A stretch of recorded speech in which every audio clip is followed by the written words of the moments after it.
also our youth representative here. And those of you, I guess, Nigan speak our Cree language. And Regina is here, and some of the people from the territories I want to acknowledge, and from Manitoba, Saskatchewan, and Alberta regions that are here today. When we were asked to consider hosting, and I want to acknowledge Tom Chief, who was in Ottawa Day of Friend Education Conference, representing Onion Lake. When we were asked to consider having an emergency meeting here, as a follow-up from this meeting that took place in Ottawa, and we happened to have a council meeting at the time, and I asked the council and they agreed to host it in Lloydminster. And I thought about this after. Stay up today, come on. Many of you have been at treaty meetings. Many of you have been treaty 1 to 11 meetings. And many of you, like Saul, was here the last 60 years in the treaty fight. Many of you elders like that. What I've seen from those meetings, Imam Skopje Usise, Nishagisiga, Stagisiga, Emil Macho, Vita Migigre, Nageva, Mustas Magina Ispay. Martins Pitos, Togisos Goidota, Dictama, that the Skihagan Mamo Paiti. We go to Pitos by Sitchi Gota. Minamoy Tempayo, Dona Makakio, Pamo, and the Pixpit, Maga Humsisa Api, Mamo, Sun Sohad, Isita, Mota, Katawa, Krakio, Tovita, Mina, Dr. Gaito, Mamo Pune. Udinawe, Tansigi Dispay, a big man Scotilati, an Ashkumon state building. Maga Umama Opun, Ignawe Stotilati, escaped the Mana, Tansevoni, and this was going. Mina resolutions, E. Pegoge, E. Ted, Monato Tokte.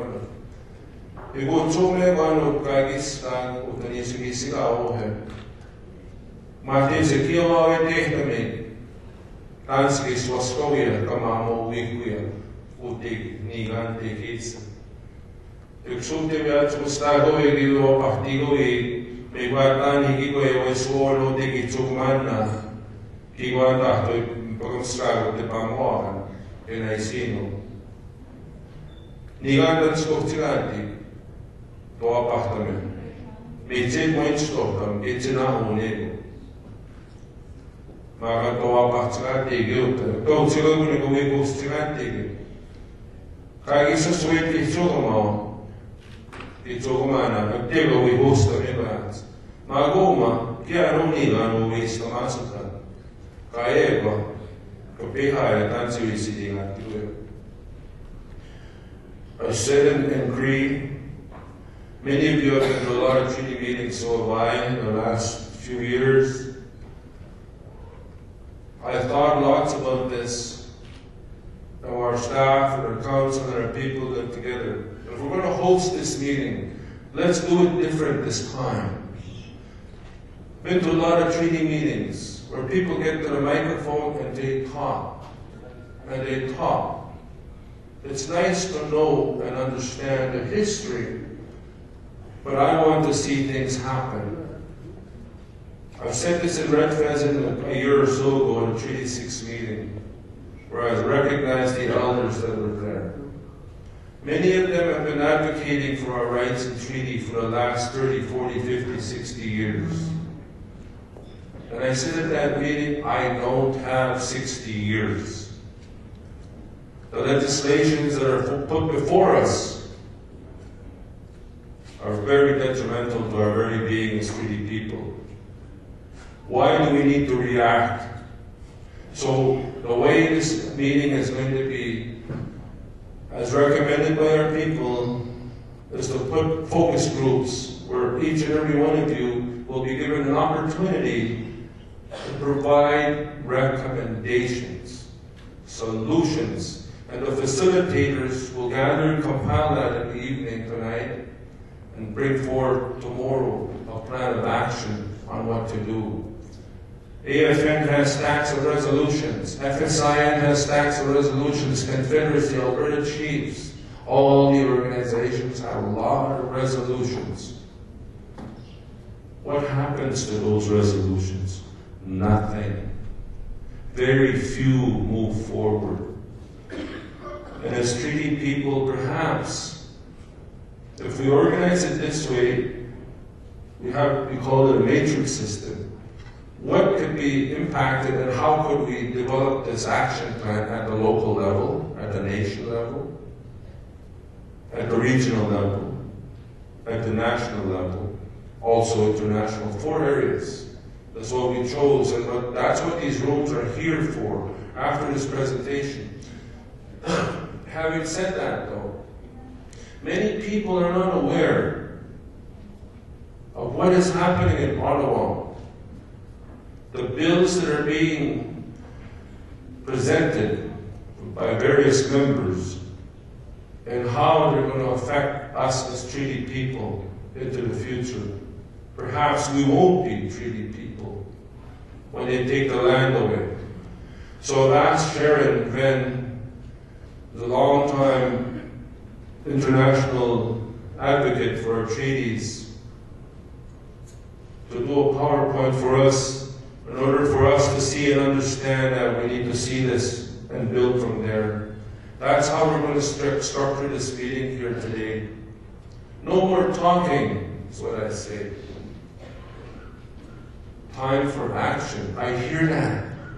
You guys always talk at treaty meetings. Do something. That's what I hear. So this is an attempt of us hosting this meeting, and I want to thank all of you for being here today. I don't have time to wait for a quorum of 351 chiefs to come together, and I say that with all due respect. Many of us have different agendas and different things that we have to deal with in our communities. But in our community, this is first and foremost the legislation, the inherent right of our people, further affirmed by treaty, as people of this land. And I want to thank the Mayor and his council for hoisting the Treaty 6 flag in your counterpart on the Alberta side in Edmonton. And we met with the Mayor. They're looking to consider that also for the city of Edmonton.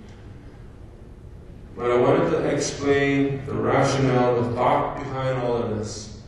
So when we go to these treaty meetings, there's only half a dozen of us that speak at these forums, and the rest, we want that opportunity. But this meeting, we want to give everyone an opportunity. The land, the water, the health, the education are 4 areas. Citizenship was talked about last night.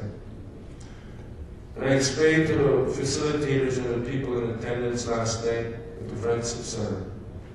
Citizenship is tied to the land. Once we understand the spiritual part of this treaty, the understanding, then we will understand how we're connected to the land as citizens of this people.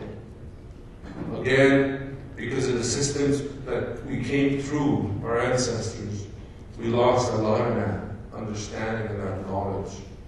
We are part of this land. And when you get to your time to the young people, ask the elders provide tobacco, and you'll understand that. What that means, citizenship and the land are one together, the way it was explained to me from the spiritual perspective of this treaty. And that is, I just wanted to provide those opening thoughts and comments. I've sat in the political forums and the meetings, we make resolutions, and boy, it's hard to make things happen. But perhaps because the people are in power, and that's who we represent, is the people and the children of tomorrow. Perhaps the power base has always been in our backyard. In the elders that continues to pray for us. This is where the power is, the basis, getting things done. So I wanted to say those thoughts, and again, I don't mean to be disrespectful to anyone. I want everyone to be a part of this, inclusive. Be included, involved in the discussions you're going to have in the next year or so. What are your ideas? What are your thoughts? How can we make this stand be more productive? Instead of us reacting, well, every time government passes a law or a bill, then we start to react. Let's be proactive. That's how it was years ago. The visionary leaders that we had way back when they entered into the treaty. This is not what they wanted for us. I'm sure of that. So how do we get out from under the thumb of that oppression and that government, colonialism? We are people of the land, we are treaty people. Let's start thinking like that, and let's start thinking of the future, which is the children. So thank you again for your participation, anticipated participation the next couple of days. Again, you're welcome to be a part of all the forums. I don't have any answers for anyone. No one chief can say that. But collectively, we should come up with answers, and we will. Solutions on a direction, a positive direction to go forward. So again, thank you on behalf of Lake Cree Nation. And welcome to Treaty 6 territory again. And you all have yourself a good day. And our staff, our office is out there. If anybody needs any printing and photocopying or whatever. So thank you again and enjoy the day. Bye.